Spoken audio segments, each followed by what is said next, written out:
sejahtera untuk kita semua. Yang terhormat Bapak Ibu Penguji Pendidikan Profesi Guru tahun 2025.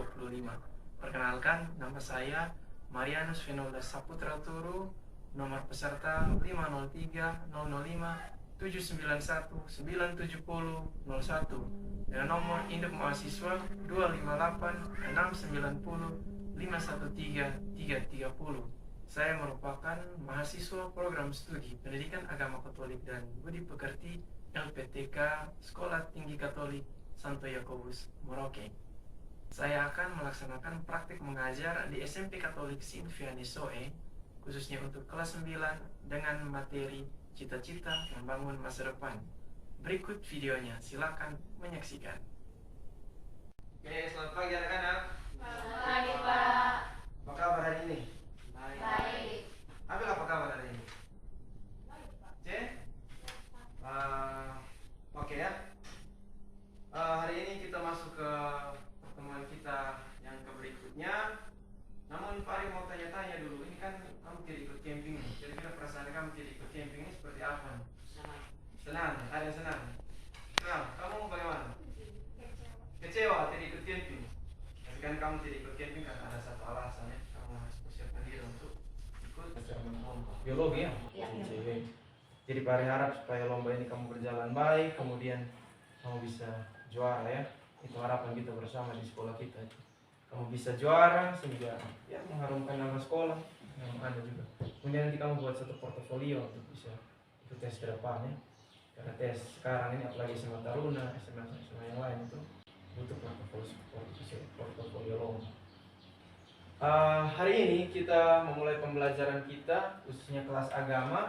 Ya, walaupun di kelas kita ini banyak yang beragama Protestan, ada juga yang beragama Katolik, tetapi ketika kamu masuk dalam satu kurikulum pendidikan agama Katolik, maka pasti di situ kamu pasti akan belajar agama Katolik. Ya, bukan berarti kamu harus menjadi agama Katolik, ya, menjadi orang Katolik, tapi kamu belajar kurikulum bagaimana pendidikan agama Katolik itu diterapkan di lingkungan sekolah Katolik. Ya, begitupun di Protestan juga mereka belajar kurikulum Protestan. Oke ya, anak-anak yang terkasih, sebelum kita memulai pembelajaran kita hari ini, Pak Ari minta satu orang untuk berdoa. Mungkin kamu bisa pimpin kita untuk doa ya. Bisa maju depan sini saja kita berdoa. Pak Guru dan teman-teman, sebelum kita memulai pembelajaran kita hari ini, mari kita berdoa. Ya Tuhan, Allah Bapa kami di surga, Bapa yang Maha Terima kasih. Terima kasih atas penyertaan-Mu dari tadi kami dari rumah hingga sampai ke sekolah ini. Sekarang kami akan memulai pelajaran agama kami, kiranya Engkau berkati agar pelajaran ini bisa berjalan dengan baik dari awal ke pertengahan. Inilah doa kami dalam nama Tuhan Yesus kami berdoa. Baik anak-anak yang terkasih, hari ini seperti hari-hari yang sebelumnya, kamu sudah mempelajari materi sebelumnya. Kalau kelas 9 biasa materi awal itu berkaitan dengan sakramen ya, pernikahan dan sakramen imam. Nah, untuk melangkah lebih jauh, untuk kamu bisa tahu bagaimana kamu memilih besok-besok ini kamu mau menikah atau kamu menjadi pastor. Ya tentu kalau yang Protestan pasti akan menikah kan, atau kamu mau menjadi pendeta atau bahkan kamu mau menjadi profesor, itu menjadi pilihan Anda, ditentukan oleh Anda sendiri ya. Jadi kita sendiri yang menciptakan kita punya masa depan. Ya, kita terus berteriak kepada dunia, tapi dunia itu hanya diam saja. Dunia tidak pernah membantu apa-apa kecuali kamu sendiri yang mengubah kamu punya jalan hidup. Kamu sendiri yang membuat jalan itu ke depan. Oleh karena itu, hari ini kita akan belajar berkaitan dengan bagaimana kamu itu menciptakan kamu cita-cita. Ingat, Pak Ari selalu sampaikan kepada teman-teman yang lain bahwa cita-cita itu tidak datang dengan sendirinya. Cita-cita itu dibentuk, ditempa. Untuk mencapai cita-cita itu butuh penderitaan. Untuk mencapai suatu kemenangan kamu butuh penderitaan. Orang yang menderita baru bisa mencapai suatu titik yang baik. Jadi dengan penderitaannya maksudnya apa ya? Kerja keras ya, tangguh. Kemudian kamu punya fondasi yang kuat. Itu dia. Jadi anak-anak, hari ini Pak Ari mau kalian belajar bagaimana kamu harus membangun kamu punya cita-cita sendiri. Bagaimana kamu punya konseptual tentang masa depan. Ya tentu kamu sekarang sudah kelas 9. Kamu perlu terapkan masa depan seperti apa yang kamu mau. Yang paling tidak bisa bilang masa depan itu tiba-tiba datang. Masa depan itu dibentuk dari sekarang, dari hari ini. untuk masa depan Anda. Oleh karena itu cita-cita untuk membangun masa depan itu kita bentuk mulai dari konsep teoritis kita, kemudian kita terapkan dalam kehidupan sehari-hari. Nah, anak-anak yang terkasih, sebelum kita mulai dengan materi kita ini, ya Pak Ari ingin mengetahui konsep awal kamu, pengetahuan dasar kamu tentang apa itu cita-cita. Ya bagaimana orang bisa menentukan dengan cita-cita. Nah, pengetahuan dasar ini yang Pak Ari mau buat dalam satu asesmen. Namanya asesmen dia sudah tahu, asesmen diagnostik. Ya, Bapak Ibu guru mata pelajaran lain telah disampaikan toh asesmen diagnostik itu seperti apa. Asesmen ingin mengetahui bagaimana kalian punya pemahaman sebelum materi itu dimulai. Sama seperti kamu mempersiapkan lomba ya, kamu harus ada simulasi. Artinya pemahaman dasar sebelum kamu mengikuti kompetisi. Itu dia ya.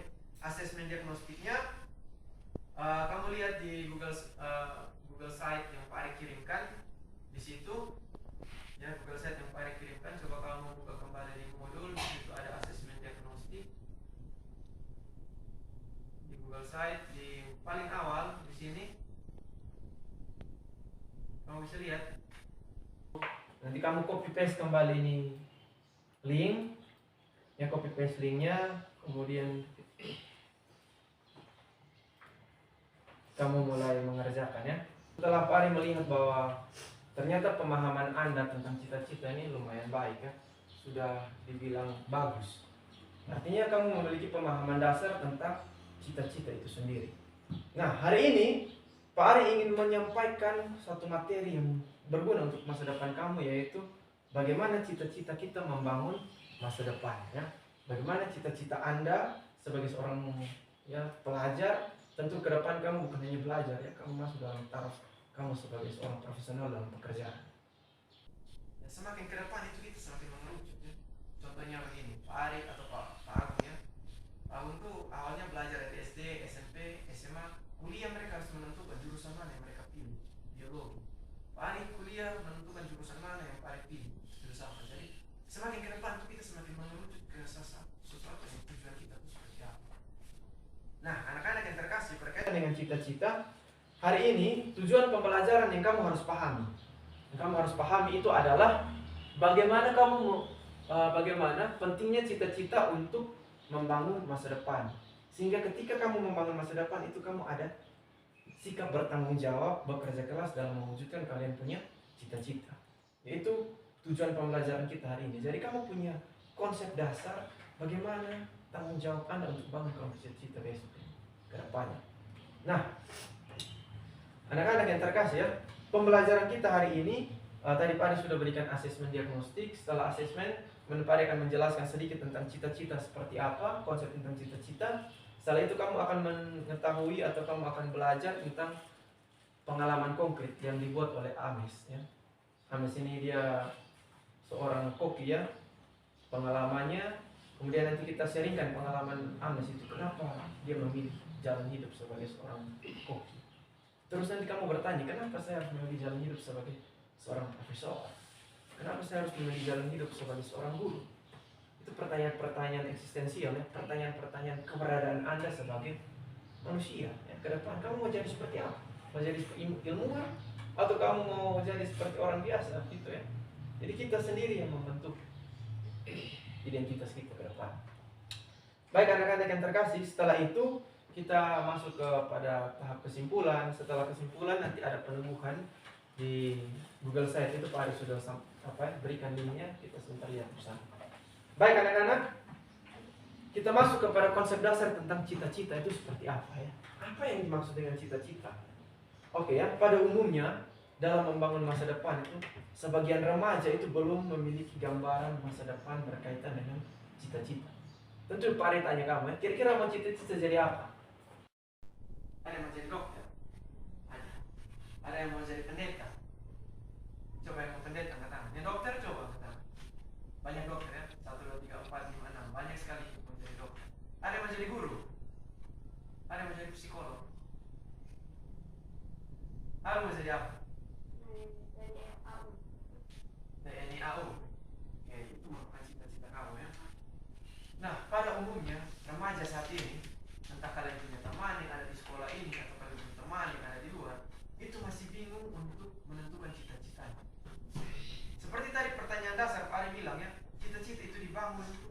dari awal, dan kamu sendiri yang menentukan kalian punya cita-cita menjadi apa. Kamu sendiri ya. Cita-cita ini kadang-kadang cita-cita ini tidak diwariskan. Ya, cita-cita tidak diwariskan. Cita-cita itu bukan game. Kamu sebagai perintis membangun cita-cita Anda sendiri. Nah, sampai sekarang ini banyak remaja yang masih kebingungan, mengalami kegelisahan antara memilih cita-cita seperti apa ya, dan bagaimana jalan hidup ke depannya. Bahkan anak-anak SMP sekarang kalau di kota-kota besar di Eropa itu anak-anak SMP seusia Anda itu sudah punya mimpi ke depan itu seperti apa. Bahkan mereka sudah mulai belajar filsafat, mereka sudah mulai belajar tentang etika, belajar moral, mereka sudah mulai belajar secara spesifik. Nah, kita di Indonesia pembelajarannya masih umum, nanti masuk kuliah baru spesifik kan. Tapi orang-orang Eropa itu sudah punya passion, maunya kemana.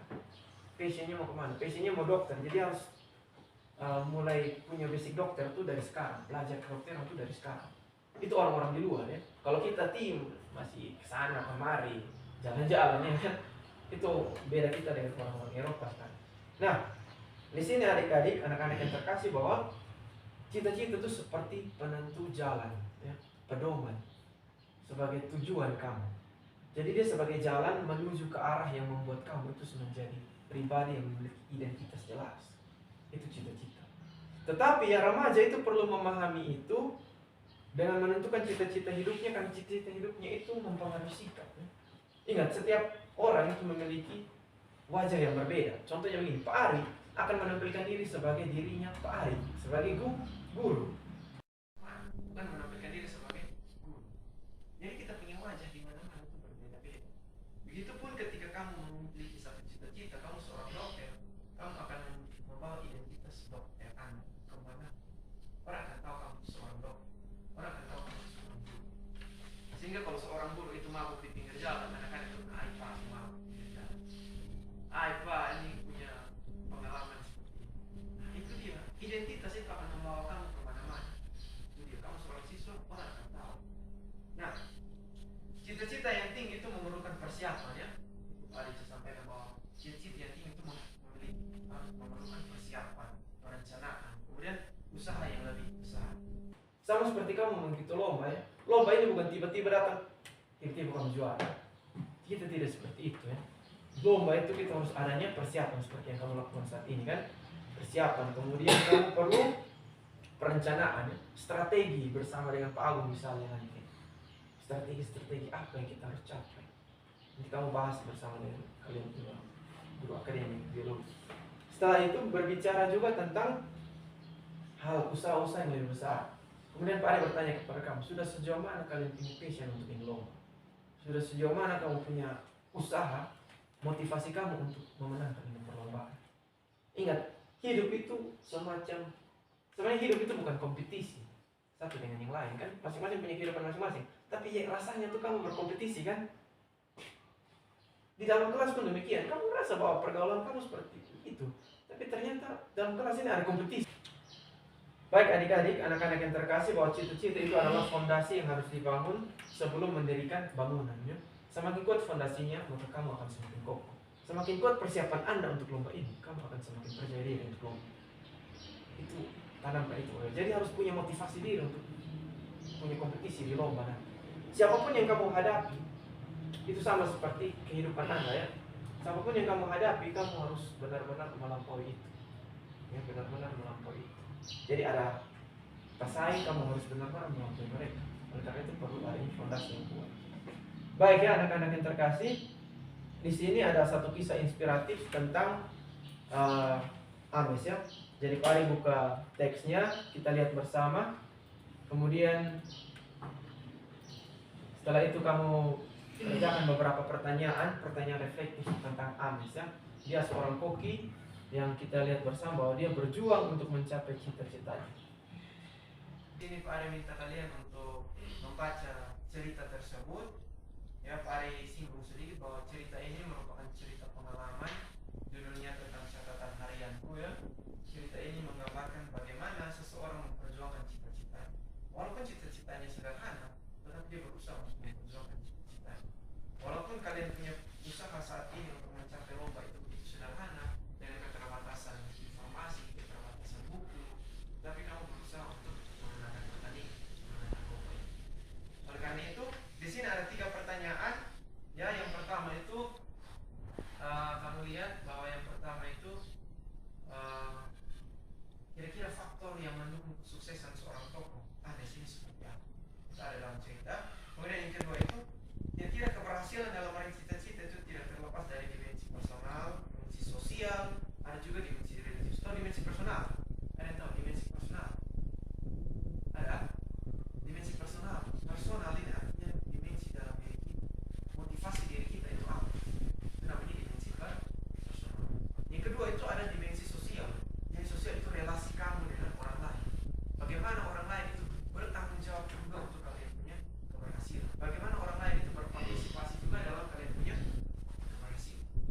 yang ketiga itu adalah dimensi religius. Bagaimana hubungan Anda dengan Tuhan? Sama seperti tadi sebelum kita mulai, kita harus berdoa. Sebelum kalian bertanding harus berdoa. Harus ada hubungan antara Anda dengan siapa? Tuhan. Oke, kemudian pertanyaan yang ketiga itu, apa yang kamu teladani dari Tuhan? Oke, silakan Pak Ari berikan waktu 5-7 menit untuk kamu kerjakan. Setelah kerjakan, Pak Ari minta satu orang untuk presentasi di kalian punya kelompok ya. Bisa toh? Silakan Pak Ari beri waktu 5 menit.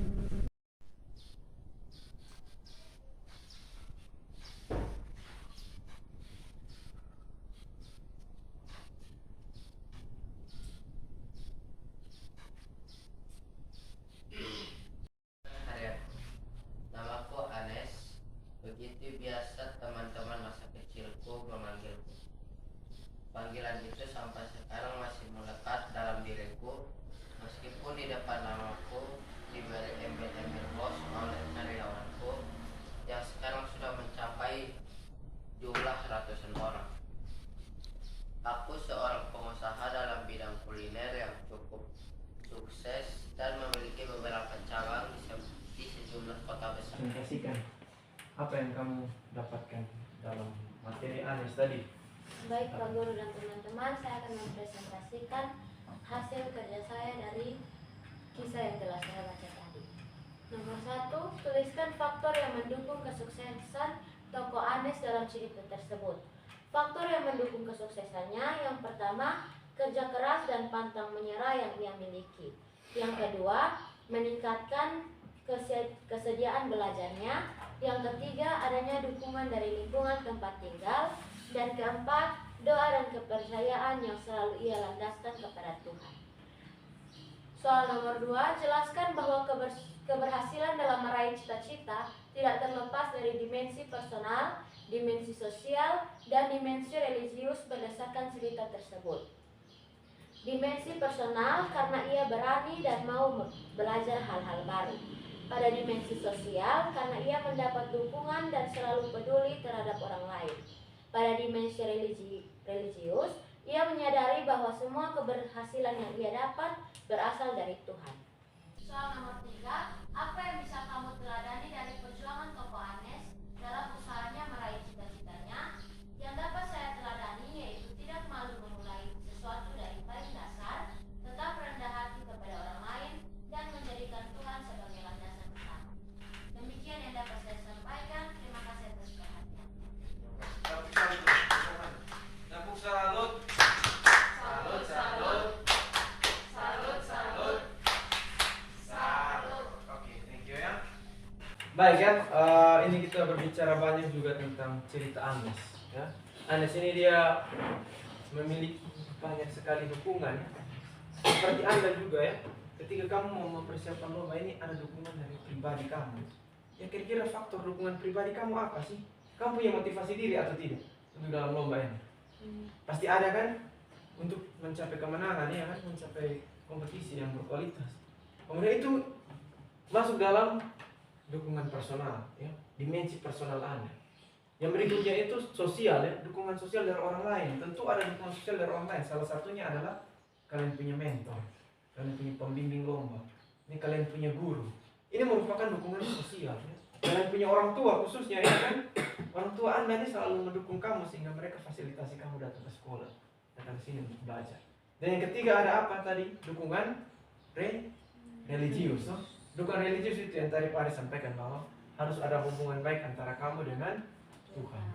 Ya, itu merupakan dukungan religius. Jadi sama seperti Anes tadi, dia memiliki 3 dimensi ini, dukungan dimensi ini. Itu yang membuat dia berhasil. Jadi ingat ya, setiap kali kamu mau menjalankan sesuatu, setiap kali kamu mau push tentang sesuatu, mau melakukan satu kompetisi, pertandingan apapun itu, harus ada 3 dimensi ini yang harus kalian tanamkan. Yang pertama itu personal kalian, iya kan? Personal kamu punya motivasi diri. Yang kedua itu dukungan sosial dari guru, dari mentor, dari orang tua, dari kalian punya relasi, kalian punya kerabat dekat dengan kamu. Itu harus dukungan sosial ada. Dan yang ketiga itu harus adanya dukungan religius dari Tuhan. Baik ya. Sekarang kita masuk ke teks yang berikut. Di sini Pak Ari sudah tampilkan teksnya. Silakan langsung kerja saja. Ini berkaitan dengan ajaran gereja ya, ajaran gereja secara umum ya. Ajaran gereja dalam teks surat Rasul Paulus kepada jemaat di Filipi ya, bab 3, 13-15. Ini menceritakan tentang bagaimana cita-cita itu tidak hanya berbicara di dunia sekular ya, tapi cita-cita juga ternyata ada di dalam teks kitab suci. Ya, orang kan bilang begini, kalau teman-teman Protestan kira-kira ada bukti biblisnya apa, ada bukti kitab sucinya apa. Dan sekarang kita coba lihat bagaimana Yesus sendiri melalui para rasul ini berbicara tentang cita-cita, khususnya melalui Rasul Paulus ini. Oke, mari minta satu orang untuk baca teks kitab suci di papan, sore di layar. Ada? Siapa yang bisa baca? Oke, silakan. Dari sini Sir. Baca di depan. Dari sini Sir. Saudara-saudara, aku sendiri tidak menganggap bahwa aku telah menangkapnya, tetapi ini yang kulakukan, aku melupakan apa yang telah dilakukanku dan mengarahkan diri kepada apa yang dilakukanku, ayat 14, dan berlari-lari kepada tujuan untuk memperoleh hadiah, yaitu panggilan surgawi dari Allah dalam Kristus Yesus. Ayat 15, karena itu marilah kita yang sempurna berpikir demikian. Dan jikalau lain pikiranmu tentang salah satu hal itu akan dinyatakan Allah juga kepadamu. Terima kasih ya. Oke, jadi dalam teks kitab suci ini menyatakan bahwa setiap orang yang mau berjuang pasti akan dapat hadiah. Di situ jelas bahwa aku merupakan apa yang telah di belakangku dan mengarahkan diri kepada apa yang ada di depan. Yang sekarang di depan kamu ya, lomba persiapan. Kamu tidak akan pernah memikirkan masa lalu Anda, tapi kamu memikirkan apa yang ada di depan kamu. Jadi kamu menyerahkan diri kepada Kristus supaya Kristus sendiri dengan Roh Kudusnya itu memperjuangkan kamu dalam setiap perjalanan hidup. Nah, adik-adik yang terkasih, anak-anak yang terkasih, di sini Pak minta ya 2 pertanyaan untuk kalian. Ya, pertama itu bagaimana kalian memahami ajaran Santo Paulus ini berkaitan dengan cita-cita kamu sekarang, khususnya tujuan kamu sekarang, apalagi kamu menuntut Roma sekarang. Yang berikutnya itu, ketika kalian sudah mencapai satu cita-cita, ya, apa yang harus kamu lakukan agar profesi yang kamu dapatkan nanti dapat menjadi sarana untuk mencapai tujuan apa seperti yang tadi disampaikan. Silakan. Terima kasih atas waktu yang diberikan kepada saya. Di sini saya akan mempresentasikan hasil kerja saya. Soal yang nomor pertama, bagaimana kalian memahami ajaran Santo Paulus tersebut berkaitan dengan cita-cita kalian. Setelah membaca bacaan ini, kami memahami bahwa dalam mengejar cita-cita, kita harus mengarahkan diri ke depan dan tidak melihat ke belakang, serta tetap mengandalkan Tuhan. Soal nomor 2, ketika kalian sudah mencapai suatu cita-cita, apa yang harus dilakukan agar profesi yang kalian tekuni dapat menjadi sarana untuk mencapai tujuan akhir seperti dalam Filipi 3 ayat 15-15 tersebut. Tujuan akhir yang akan dilakukan adalah bersyukur kepada Tuhan karena kebaikan yang Ia berikan kepada kita. Sekian dari presentasi saya, terima kasih. Ya, tepuk salut dulu. Tepuk salut. Salut, salut. Salut, salut. Salut. Oke, terima kasih. Silakan dulu ya. Baik ya, anak-anak yang terkasih, dengan demikian ya, itu cerita bagaimana Santo Paulus itu mengajarkan kita supaya kita tuh lebih fokusnya itu ke depan, lebih fokus dengan apa yang mau kita hadapi. Lupakan kalian punya kegalauan masa lalu, tapi fokus dengan apa yang sedang kamu hadapi. Itu dia ya. Baik anak-anak yang terkasih, kita masuk ke akhir pelajaran kita hari ini. Kita harus mampu memberikan satu kesimpulan bersama bahwa yang kita pelajari hari ini tentang cita-cita dalam membangun masa depan kita. Nah, anak-anak yang terkasih, bahwa Santo Paulus tadi mengajarkan kita supaya kita terus bertekun di dalam doa, bertekun membangun ya sosialitas dengan masyarakat, dengan sesama kita, dan juga membangun hubungan kita dengan diri kita sendiri.